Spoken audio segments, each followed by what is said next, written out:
केजरीवाल ने जब ये मैनिफेस्टो आया, जब इसने चुनाव लड़ा, ये बहुत मेरा अच्छा पक्का और अच्छा साथी था, मेरा दोस्त था, क्योंकि उसने भी आईआईटी से पास आउट किया, मैंने भी आईआईटी से पास आउट किया, वो भी एक ही जगह से है, और मेरे उसके बहुत अच्छे रिलेशन थे। हम उसको बैठा कर पढ़ा करते थे, बताया करते थे कैसे राजनीति करनी है। लेकिन इससे धोखेबाज आदमी दुनिया के अंदर नहीं होगा। आपका दर्द वाजिब दर्द है, लेकिन बहनों एक बात समझ लीजिएगा कि आपका दर्द बहुत छोटा सा दर्द है। ये समस्या दिल्ली के तमाम स्कूलों में, दिल्ली के तमाम अस्पतालों में, दिल्ली के सभी विभागों में है। ठेकेदारी पर काम कराना और लोगों को उनका सही मेहनताना ना देना, और महिलाओं के लिए तो और ज़्यादा मुश्किलें काम हैं, क्योंकि महिलाओं को घर का काम भी करना पड़ता है, बाहर का काम भी करना पड़ता है। इसका अगर आपको जीता जागता उदाहरण देखना है, ये बात मैं आपको विशेष रूप से कह रहा हूं बहनों को,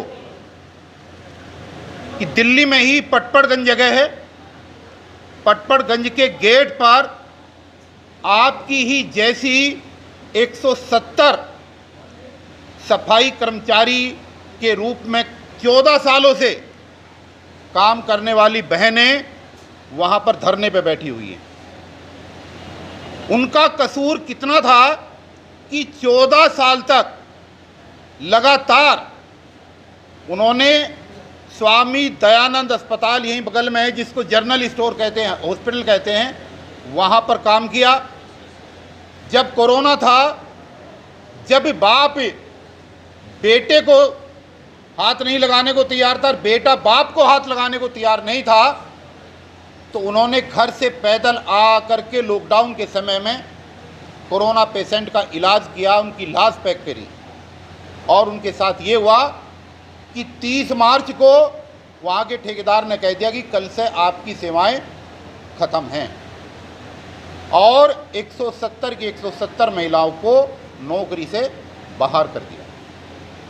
उनकी गलती ये हुई कि जब वो 14 साल तक काम करती रही, तो अपनी नौकरी बचाने के चक्कर में 14 साल में उन्होंने कभी भी सरकार को और मैनेजमेंट को ये नहीं कहा कि आप हमारे से रोज काम क्यों करा रहे हो।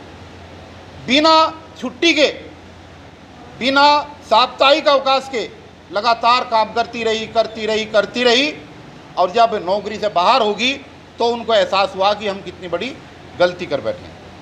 आप लोग नौकरी पे फिलहाल हैं, आपकी समस्या है आपका ठेकेदार बदतमीज़ी कर रहा है, आपकी समस्या है कि आपको वाजिब वेतन नहीं मिल रहा है। इस बहन ने बताया कि इसको नौकरी से निकाल दिया गया है बिना किसी कारण के, और ऐसी और भी बहुत सारी समस्याएं महिलाओं के साथ साथ पुरुषों के साथ भी हो सकती हैं। मुझे पता लगा कि कुछ सिक्योरिटी में काम करने वाले साथी भी यहाँ पर मौजूद हैं। तो ये जो ठेकेदारी पर काम करना है, इसमें अगर एक लाइन में बात ख़त्म करें, मंजीत सिंह जी, कश्मीर से लेकर के कन्याकुमारी तक दुनिया का अगर सबसे झूठा कोई आदमी है तो वो दिल्ली का मुख्यमंत्री अरविंद केजरीवाल है। क्योंकि इस व्यक्ति ने जब चुनाव लड़ा, तो चुनाव लड़ने के टाइम पे इसका पहला वादा था कि दिल्ली के जितने भी ठेके पर काम करने वाले कर्मचारी हैं, मैं उन सभी कर्मचारियों को मेरी सरकार आ जाएगी तो पक्का करूंगा। ये इसका वादा है, और इसके घोषणा पत्र के अंदर लिखा हुआ है। लेकिन 3 बार सरकार बनने के बावजूद भी इस व्यक्ति ने एक भी आदमी आज तक पक्का नहीं किया ना। आपके नॉलेज में है कोई पक्का? वाओ। तो ये जो अब क्या कर रहा हो, अब गुजरात में जाकर के झूठ बोल रहा है, उससे पहले उसने पंजाब में जाकर के झूठ बोला था। तो आज संकल्प करने का विषय ये है विशेष रूप से कि जो विशेष रूप से वाल्मीकि समाज के भाई और बहन झाड़ू का चुनाव चिन्ह होने की वजह से भ्रमित हो गए थे, और झाड़ू के चुनाव चिन्ह को गर्व समझ करके जिन्होंने केजरीवाल को वोट दिया था, आज से कसम खा करके जाओ कि इस बहरूपिये को कभी अपने जीवन में वोट नहीं देंगे।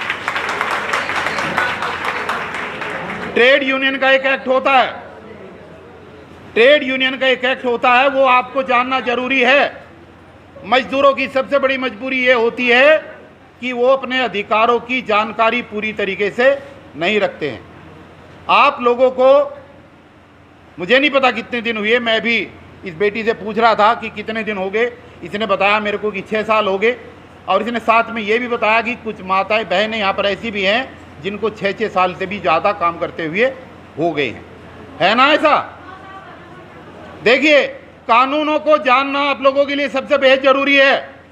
जिन लोगों को भी, जो भी लोग मेरी आवाज़ सुन रहे हैं, जेंट्स है या पुरुष है, जिन लोगों को भी 8 महीने, जिन लोगों को 8 महीने या 240 दिन लगातार काम करते हुए हो गए हैं, वो अपनी अपनी एक एप्लीकेशन लगा करके अपने मैनेजमेंट को दो कि हमें तुरंत पक्का किया जाए। ये सुप्रीम कोर्ट का ऑर्डर है, ये सुप्रीम कोर्ट का ऑर्डर है।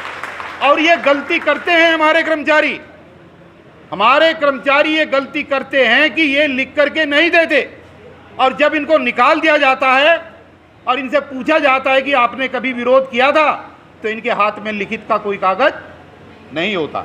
इसलिए देश की सबसे बड़ी सर्वोच्च न्याय संस्था, उसका क्लियर कट आदेश है कि जिन भी कर्मचारियों को इस देश के अंदर 240 दिन लगातार काम करते हुए हो गए हैं, उन सभी कर्मचारियों को उनके उन्हीं विभागों में जहां पर वो काम करते हैं उनको पक्का किया जाएगा। लेकिन ये जानकारी हमारे लोगों को नहीं है, आपको भी नहीं होगी। इसलिए जानकारी हासिल करो, और कल ही जब आप अपनी ड्यूटी पे जाएं तो एक एप्लीकेशन लिख करके जाएं कि मुझे इतने साल, क्योंकि सबके अलग अलग समय होगा ना, आप उसमें लिखना कि मुझे इस स्कूल में इस जगह पर काम करते हुए इतने महीने इतने साल हो गए हैं। इसलिए सुप्रीम कोर्ट के आदेशानुसार सरकार की जिम्मेदारी है कि मुझे पक्का करे, और अगर मुझे पक्का करने में कोई समस्या है तो समान कार्य का समान वेतन लागू करते हुए मेरी सैलरी 50,000 रुपये की जाए, जो सरकारी कर्मचारी की वहां पर है। ये आपका राइट है। अगर ये काम आपने ना किया तो स्वामी दयानंद अस्पताल की निकाली गई 170 नर्सिंग स्टाफ की तरह आपको भी किसी भी दिन बाहर का रास्ता दिखा दिया जाएगा। इसलिए ये जिम्मेदारी आप लोगों की है। और जो सामाजिक संगठन हमारे सामने आज आया है, जिनके साथ भी दुराचार करने का काम किया है, हमारे भाई ने, छोटे भाई ने 24 घंटे का समय लिया है। मैं कह रहा हूँ 24 नहीं, 48 घंटे लगे, 2 दिन लगे। सवाल 24 घंटे और 48 घंटे का नहीं है। सवाल यह है कि दिल्ली के अंदर किसी भी स्कूल में अगर एक मुंह तोड़ जवाब अच्छी तरीके से चला गया और उसकी वीडियो बन करके वायरल हो गई, तो ये जो जितने टाइप के बदमाश हैं ये सब के सब सीधे हो जाएंगे। और ये काम करना बहुत ज़रूरी है, बहुत ज़रूरी है ये काम। आज देखिए, आज सबसे बड़ा सवाल ये है, मंजीत भाई आपकी जानकारी के लिए, सारे नेताओं के लिए, केजरीवाल ने जब ये मैनिफेस्टो आया, जब इसने चुनाव लड़ा, ये बहुत मेरा अच्छा पक्का और अच्छा साथी था, मेरा दोस्त था, क्योंकि उसने भी आईआईटी से पास आउट किया, मैंने भी आईआईटी से पास आउट किया, वो भी एक ही जगह से है, और मेरे उसके बहुत अच्छे रिलेशन थे। हम उसको पढ़ा करते थे, बताया करते थे कैसे राजनीति करनी है। लेकिन इससे धोखेबाज आदमी दुनिया के अंदर नहीं होगा।